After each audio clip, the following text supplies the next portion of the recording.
So, you want to speedrun Ain Dodo? I don't blame you. It's an excellent speed game. Oh, by the way, this is what I sound like, and I probably won't make any more commentary videos. Chances are you bought this game on Steam for like $1, played it, and got curious on what a speedrun would look like. Well, today I'm here to teach you how to perform the Ain Dodo any percent speedrun. For as simple of a game as it is, Ain Dodo actually has some pretty difficult tricks and mechanics that can be used to save time, and this video is here to cover all of it.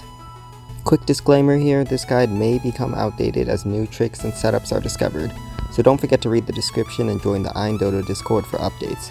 We got some pretty cool stuff there, like Ain Dodo snakes and this Ain Dab emote, not to mention a fairly welcoming community. Feel free to join and ask any questions you may have. The any percent speedrun can be divided into 4 parts: Meatball, Doritos, Lava, and Bird. Each stage has 2 to 3 levels you must traverse through before you fight a boss. The timer starts as soon as you hit the New Game button, and ends as soon as the screen turns black after the Bird boss fight. So, let's start with Meatball. First, we'll hit the New Game button, and then the intro cutscene will play. You can push any button to skip through it and you'll start actual gameplay. Start by walking forward. Stop. You've already lost time. How did you lose time before the run even started? Well, to answer that, we need to talk about Fast menu. On the main menu, when you click New Game, the menu options slide off screen, and as soon as they do, the screen transitions into black. However, we can shorten this time. When you push Escape in the middle of the game, you are taken to the main menu. The screen will transition into black, and then detransition into the main menu right before the menu buttons slide onto the screen. However, if you spam the Enter button right as you push Escape, you can start the game while it is still transitioning to the menu. This means that the menu buttons will still be off screen and the screen will still be partially black, making the transition time slower. How much time does this even save though? Like, half a second. But when it comes to speedrunning, especially in a game as short as this, half a second means a lot. If you end up going to the How to Play screen or quitting the game entirely, your mouse is probably just too low on the screen. Move your mouse up a bit and reset again. So now we start with Meatball. Meatball 1 and Meatball 2 are fairly simple. After you start the game, hold down the D key. You're able to make it through these 2 levels without letting go of the D key at all. Meatball 1 has several optimal routes that you can take, but I usually just double jump onto the second platform, fall through, and jump over the enemies into the next screen. Simple enough, just make sure you keep holding D during the screen transition. Meatball 2 has several optimal routes as well, but an easy one is to jump onto the first platform as soon as the level starts, then onto the second platform, double jump onto the third platform, double jump onto the right half of the fourth platform over the enemy, and then jump into the screen transition. Now here's where things get difficult. Let's talk about the Meatball boss fight. Actually, first let's talk about how shooting works in this game. If you click somewhere on the screen, you shoot a bullet towards your mouse position, which makes sense. However, if you want to shoot multiple bullets in rapid succession, you would just jitter click, right? Well, not exactly. After you fire a bullet, there's a small delay before you're able to shoot again. This means if you shoot a bullet and then immediately after you click again, only the first one will come out. Now, this delay is extremely small, around 1/10 of a second. However, with a bad rhythm, this could lead to you clicking 6 times to kill Meatball, but only shooting 5 bullets, causing him to not die, and basically ending your run.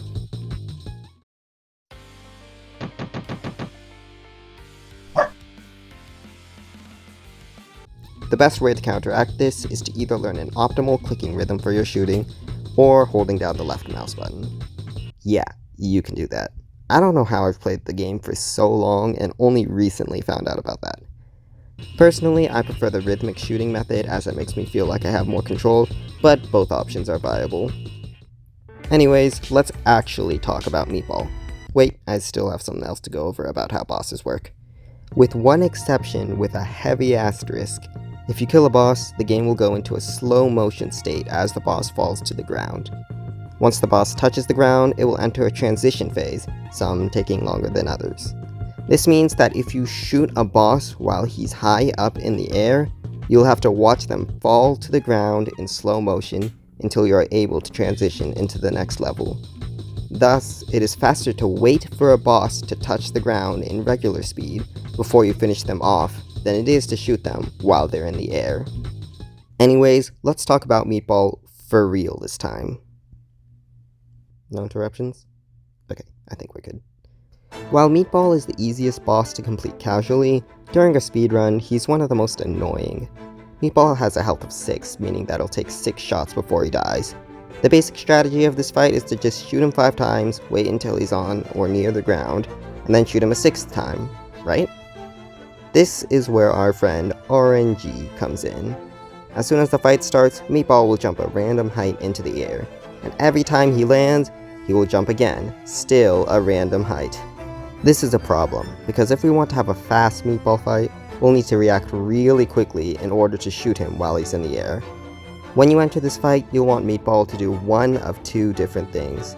Start the fight by jumping relatively high in the air, or start the fight by doing 2 pretty short jumps. In the situation that he jumps high in the air, you shoot him 5 times as he's in the air, and right before he touches the ground, shoot him a 6th time. In the situation where he starts with 2 short jumps, you spam 6 shots directly in front of you, killing him while he's near the ground. Almost every other combination of jumps ends up in some sort of time loss, sometimes over a full second. Once you manage to beat Meatball, you're on to Dorito 1. Dorito 1 requires a lot of quick inputs, but I'll try my best to explain them. First, you want to hold right so that you fall down this hole. As soon as you get to about here, you want to jump and very slightly tap left at the same time, causing you to hit this ceiling. Once you hit the ceiling, wait for a little bit until you fall to around here. Then you can start holding left and fall onto the platforms here. This trick saves close to a second and isn't too difficult with a bit of practice, so I highly recommend you try it. However, if you're just starting runs, feel free to just fall down, jump near the spikes, and hold left. Once you land here, hold left and fall down onto this platform. You'll then want to hold right until you fall off the platform, then hold left until you run back into this side right here, hold right once you reach around here, and then jump while still holding right once you reach here. You should then land onto this section. While this may seem very fast, it's surprisingly easy once you get a good rhythm going. Keep going right until you run into this wall, and then jump onto the ground here. Once you land, jump again and keep holding right until you reach this spot. You'll then want to very quickly tap left to avoid the falling spike, and then jump and hold right to land onto the ground below.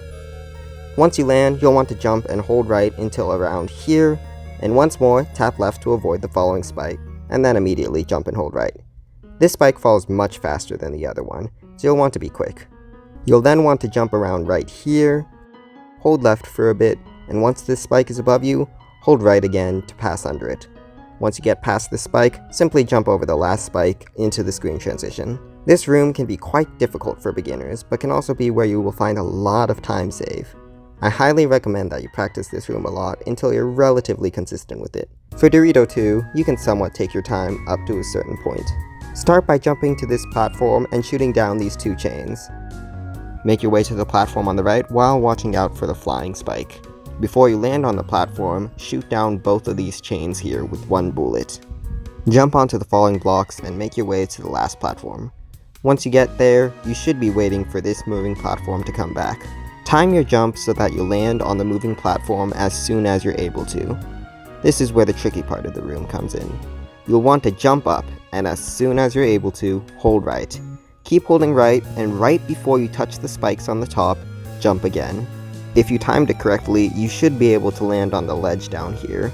The timing for this trick is fairly strict, but it saves several seconds, so make sure that you practice it.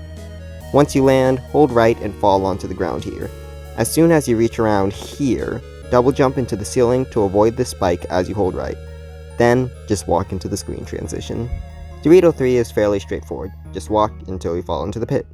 However, we can still save time here. Start by moving your mouse to the right side of the screen during the screen transition from Dorito 2. Hold right, and once the back of your gun reaches to about this pixel on the wall, jump. You should be perfectly aligned to fall into the pit. This trick saves fractions of a second, so I wouldn't worry too much about it if you fail it in a run. But hey, a free time save is a free time save. Now we move on to the Dorito boss fight. Remember earlier when I said bosses make the game go into slow motion when they're killed, with one exception? With one exception with a heavy asterisk.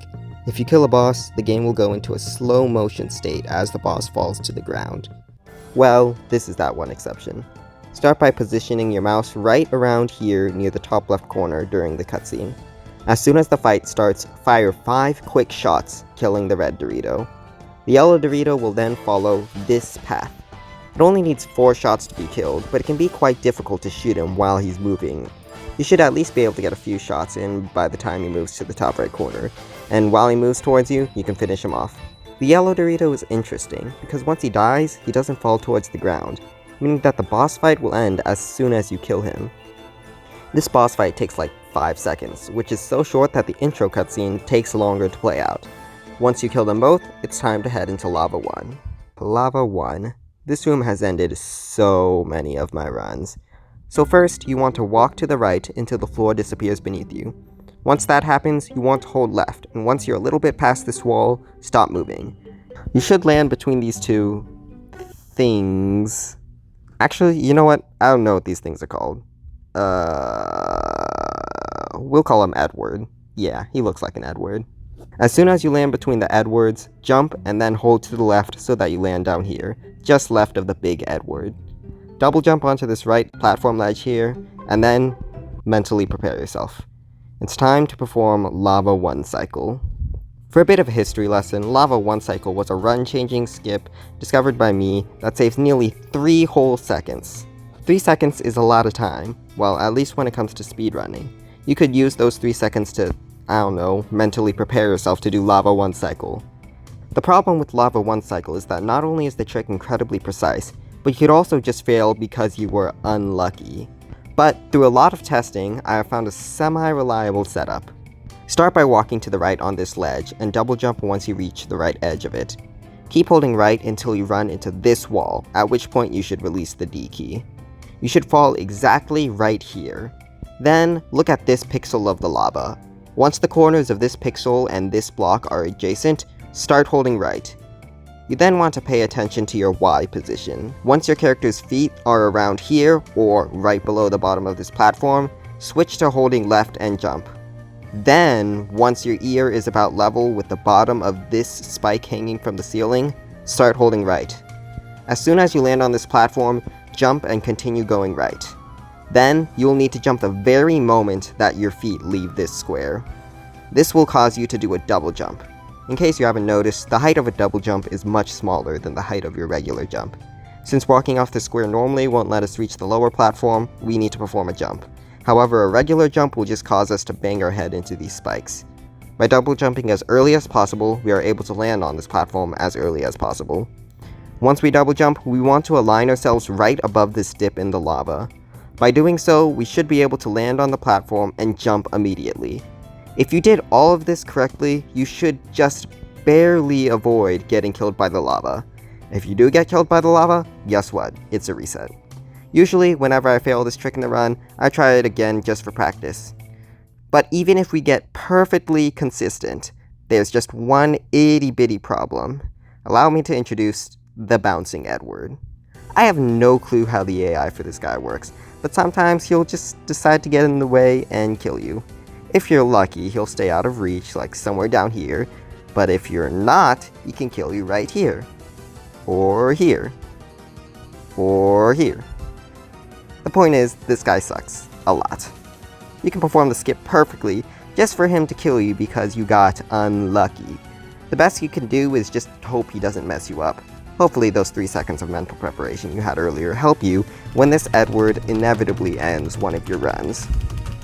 But, assuming that you manage to line yourself up against this wall, wait for the corners of this pixel and this square to be adjacent, walk right but jump left as your feet reach around here, start heading right as your ear lines up with a spike, jump the very moment you land, double jump after falling off this platform, line yourself up in this dip in the lava, do all that quick enough, and not have the Bouncing Edward kill you in the middle of it, you will have made your way to Lava 2. Calm yourself down, because you just finished the hardest part of the run, and you're gonna need some skill to get a fast Kool-Aid man. Lava 2 serves as a nice little break before the boss fight. Just like Dorito 2, we have to wait for a platform at the end of the level, so we can take our time here. That is, assuming that the community hasn't found a way to get to the platform fast enough before you wait for the next cycle. Don't forget to check the description and join the Discord. I know you forgot about it already. Start by waiting for the first fireball to rise up, and then walk under it. Wait for the second fireball to fall back into the lava, and then jump onto this platform up here. Wait for this third fireball to rise up, and then go under it. Wait for this fourth fireball to go down, and then jump onto the platform, and then onto the higher one. There's a change in height here, so try not to get stuck on the ground here. Make sure not to step on this very suspicious looking round square, and then make your way up these platforms. Keep going left until you reach these moving platforms, and use them to get up here. Then, jump onto this platform. For some reason, platforms don't move you along with them, so you'll have to tap right a lot. Once you're about this far, you can double jump onto the ground here. Keep running, and then once you reach the edge, double jump onto this moving platform here. Keep progressing to the right, and enter Lava 3. Lava 3 is kinda like Dorito 3 in that it's just you walking right into a pit. However, unlike Dorito 3, there isn't really a setup for jumping into the pit. I kind of just walk right for a bit and then jump. It might help to learn the timing for this one, but again, if you don't get it, it's not really a big deal. Now that you've mentally recovered from succeeding Lava 1 cycle, it's time to enter a slightly easier, yet still somewhat difficult choke point, Kool-Aid Man. During the cutscene, position your mouse right here near the bottom right corner of the screen, and as soon as the fight starts, fire a shot to get a hit on him. You'll then want to just keep shooting at him. Where you need to be careful is his attacks. If your bullet hits his fireball, then both the fireball and your bullet will be stopped. This can lead to you burning a lot of bullets, and if you aren't careful, you won't have enough bullets for the bird fight. Slowly time your shots around his attacks until you've dealt 6 damage to him, including the shot at the beginning. You'll know he took damage when he flashes white, so be sure to keep track of that. Wait for him to be about level with the ledge, and then fire a 7th shot at him. He should get stuck in the wall here, causing him to not have to fall to the ground. If you miss, you'll end up shooting him closer to the bottom of the screen, losing around a second. I actually did this in my 305 run, which was pretty upsetting. Once he dies and touches the ground, or floats in the air, the slow motion effect will continue for about 3-ish seconds before the screen transition appears. The cutscene will begin playing, and afterwards, you'll enter Bird 1. Start Bird 1 by holding right and jumping across these platforms.